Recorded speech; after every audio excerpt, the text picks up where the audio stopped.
Bienvenue à tous pour cette première finale de Coupe du Monde en France, ici à Saumur. J'espère que vous serez nombreux à la suivre. Allez, venez avec moi, je vous emmène.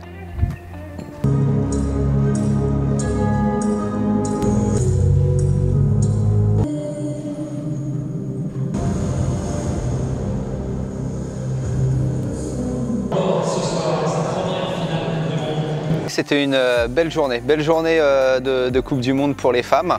J'ai envie de dire presque sans surprise, hein. Les Allemandes ont pris la tête, malgré qu'hier c'était une journée un petit peu compliquée. Finalement, Christine Abbeu est revenue sur le podium, est revenue assez près d'ailleurs de notre première place, Yannick Aders, première place provisoire. Et puis juste derrière, on a deux Suisses qui sont coude à coude avec nos deux Allemandes. Voilà, vous voyez un petit peu ce qui peut se faire dans la voltige en ce moment mondiale.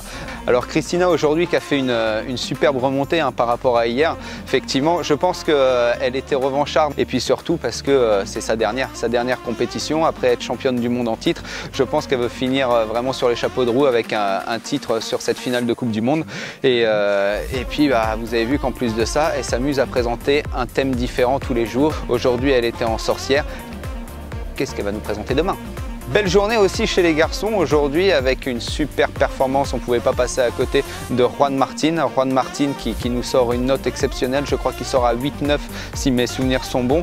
Juste derrière on a un Allemand, Yannick Heiland qui fait un libre magnifique aussi. Je pense que c'est les deux voltigeurs qui ont réussi à faire quasiment le sans faute. Il y a un dixième qui les sépare, ça va être vraiment très serré pour gagner cette médaille d'or. Et on a Clément Taillé qui est à la 5e place, qui a fait un programme peut-être un petit peu moins abouti que lors de la warm-up.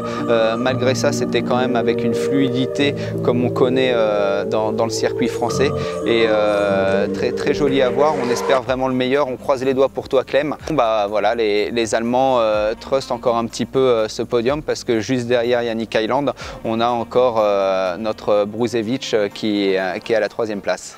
On espère tous que Clément va pouvoir remonter. Je vous avoue que maintenant, il n'a plus toutes les cartes en main. Il va falloir que lui sorte le mieux possible. Il va falloir que le cheval soit meilleur et surtout que ceux qui sont en tête peut-être glissent un petit peu sur le tapis.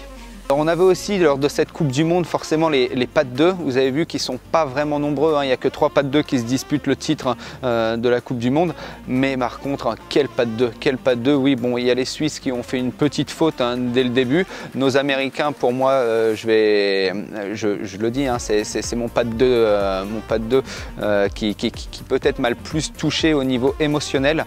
Par contre au niveau technique les Allemands, voilà, les Allemands sont au-dessus, ils sont incroyables, ils nous ont sorti un pas de 2 j'ai envie de dire presque déontologique et je pense que la victoire est assurée pour eux. Demain, ça va être la place au perfect. Alors ce qu'on appelle le perfect, ça veut dire pas de déséquilibre, ça veut dire un liant parfait, à savoir une osmose avec le cheval. Et surtout, si vous voulez être champion, il ne suffit pas d'être fort, il suffit surtout d'être beau.